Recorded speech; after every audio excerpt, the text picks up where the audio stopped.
FFIE may not be done with its support validation. Let's go ahead and find out exactly what I mean by that in this video.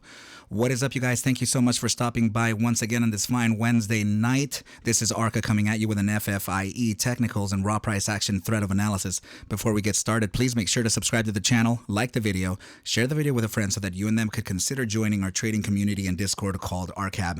With that said, let's go ahead and dive right into the charts.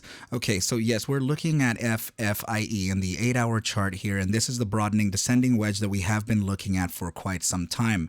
Now, you know what, I'm going to change the font just a little bit so it can be a little easier to see for the people driving.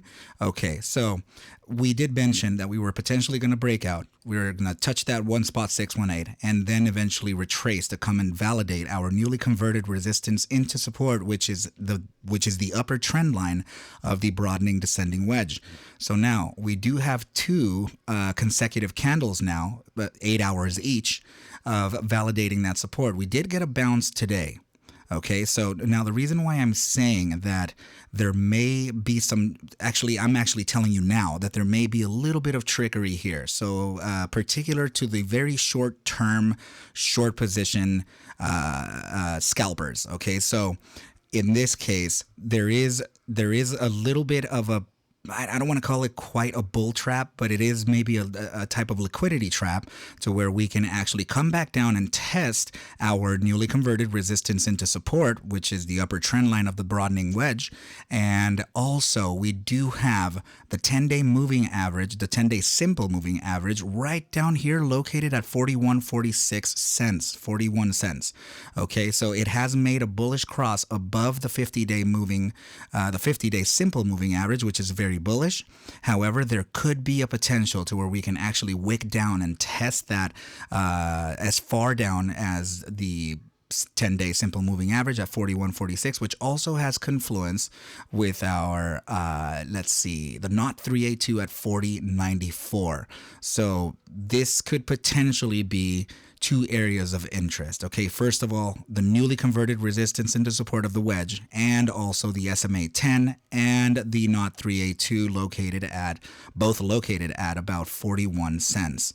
Okay, so we're currently sitting on an 8-hour chart at 51.98, so pretty much 52 cents. So yes, I am suggesting a potential, very, very potential. This is discretionary, okay?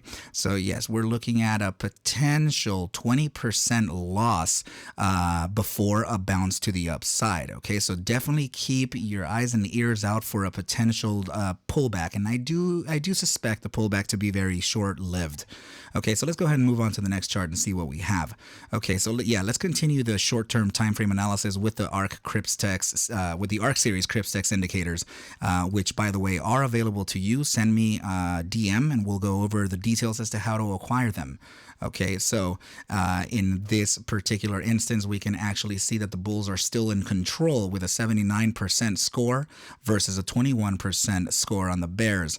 Now, the DBSI is comprised of a measurement tactic, so this actually takes a statistical value from every single candle printed, thus giving us an averaged mean that can be displayed in a percentage value right up here on this blue and red box, right up on the top right of your TradingView screen.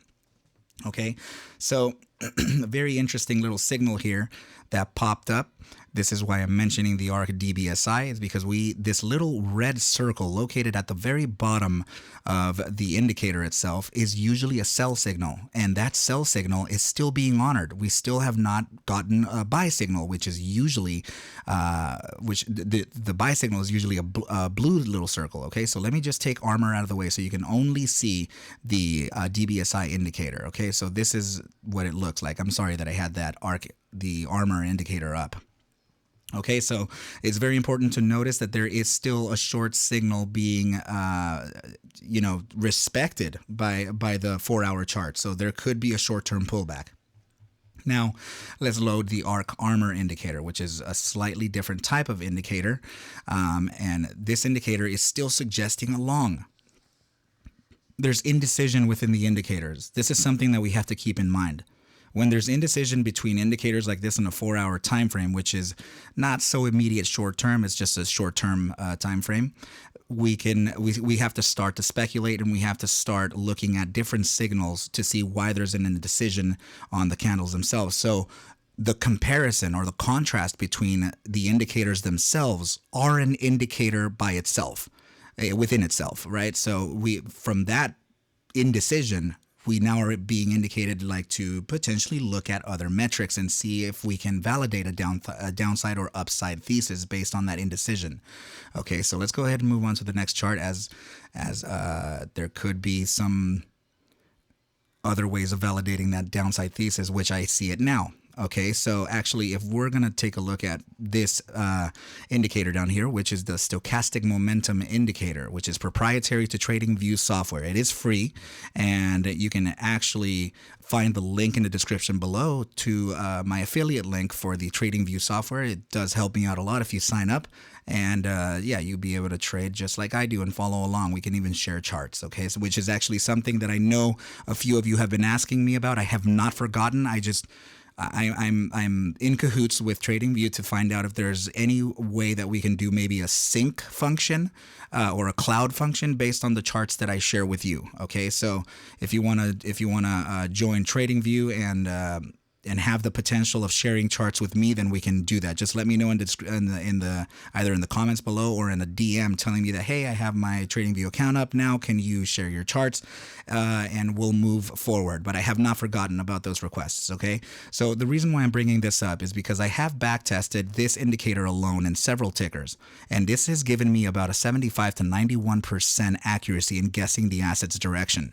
So in this case, on the 4-hour chart, which is still a short-term time frame, we're suggesting a continuation to the downside from stochastics. Okay, so that's I mean, we have to respect that. The 4-hour time frame is not so large, but it is enough for us to respect a short-term move to the downside, which is also in accordance with what we're talking about here. A potential liquidity trap. I'm here meaning the broadening descending wedge. Okay, sorry about that. So yeah, so which is in accordance of what we're talking about within this wedge and the price action in this candle structure here. So yeah, we could potentially be looking at a support range between 47.40 and the SMA 10 and the NOT 382 at about 41 cents. Okay, so that could be very likely a support range that we can use in the immediate short term, maybe even tomorrow actually. Okay, so let's go ahead and move on to the next chart. So this is going to be the last signal that I have to talk to you guys about, as I actually just found this literally before I pressed record, and I had to make the drawings because I'm like, man, this is something that the guys are going to have to know, that the retail, is going to have to know. So what you're looking at here is a divergence chart, and divergence is usually the opposition of price action versus momentum. In this case, momentum represented by this indicator RSI, which is relative strength index. Okay, so before we move on, look at this pink moving average here. So that is a 14-day, this is the 14-period moving average, which is standard to any RSI setup. The purple line is the RSI signal itself. So as you can see here, there is a divergence, meaning that I'm looking at price action making a series of higher lows as momentum is making a series of higher highs. So whenever this happens, that is called those are called drives of hidden divergence, of bearish hidden divergence. Okay, so you're looking at the bearish side here, and this is the divergence here. So we do have confirmed now the two blue lines that I have here are particular to phantom drives. Okay, only they're phantom because we're having the cross price action, from point A to point B. So in this case, we do have two primary drives of phantom hidden bearish divergence and two regular drives and two drives of hidden bearish divergence that are not phantom. That's what I'm trying to say. Okay, so we do have 4 total bearish divergence drives right here, and it looks like it's already in play. So we must respect this because it is a 12-hour time frame. It is a little larger in the time frame, so we can respect it a little more, is what I'm trying to say. Okay, so now let's open up a multi-pane so we can look at a few time frames at once to gauge a real bias for direction, at least in the coming sessions, right? So we're going to load first the 30-minute immediate short term. And for the new viewers and new listeners, this is the chart or a diagram that I have drawn for you. So these are the 4 zones that I would like you to focus in on, as they are located right over here. They're just blown up for your convenience, okay? So let's go ahead and move along with the analysis. So 30-minute immediate short term is suggesting sideways trading. We are definitely within the shallow areas of the bull weakness percentile, which usually suggests a gravitational pull right back into the bear weakness shallow area. We do have the moving average below us, which is very bullish. We can actually use it as a form of support before a continuation onto the upside, similar to this iteration right here. Okay, so let's move on to the bi-hourly. The bi-hourly chart is also suggesting a neutral bias in direction or for direction. So now the moving average is giving us a little bit of a hint that there is some downside to be expected, as it would be appropriate to assume so, since we are in the very, very, very shallow areas of the bull strength percentile. So in this case, the likelihood of being gravitated back into the bull weakness is greater.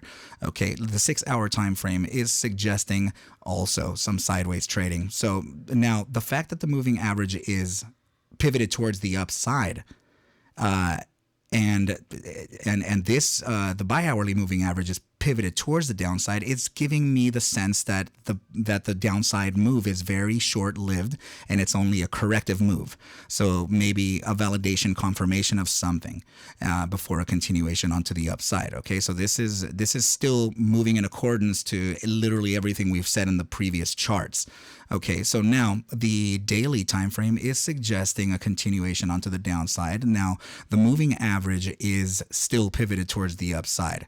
And please do remember that when we're in the shallow or deep areas, right, we're being gravitationally pulled back and forth. So you can see that we actually, the RSI signal from yesterday, which was Tuesday, we actually did move into the bull strength percentile. And now, since we were in that shallow area, we have now been rejected right back into the shallow area of the bull weakness percentile. So this can likely present some sideways trading until the confirmation or validations of the support at the downside are cleared.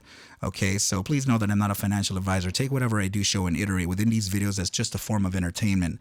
If let's see, I'm gonna actually make sure to leave the links in the description below for you to consider joining the ARCa trading community in Discord. Okay, but with that said, I wish you well. I wish you a very good night, and I will catch you at the bell mañana. Adios.